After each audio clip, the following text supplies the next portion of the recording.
Terminate an account in WHM.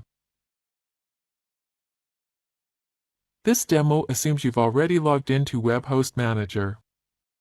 Now let's learn how to terminate or delete a hosting account from WHM. Keep in mind that terminating an account in WHM also permanently deletes it off the server, so be very sure you want to do this before proceeding. Click the Account Functions link. Then click Terminate Accounts. Select the account you want to delete, then click Remove. Remember, clicking the Remove button here is permanent.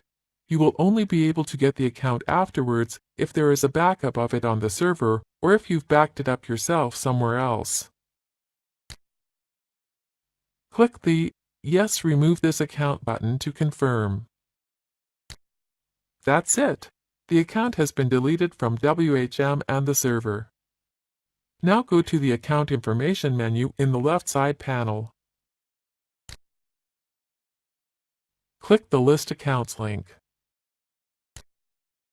The account we just deleted is no longer listed here in the list of accounts. This is the end of the tutorial. You now know how to terminate or delete a hosting account in WHM.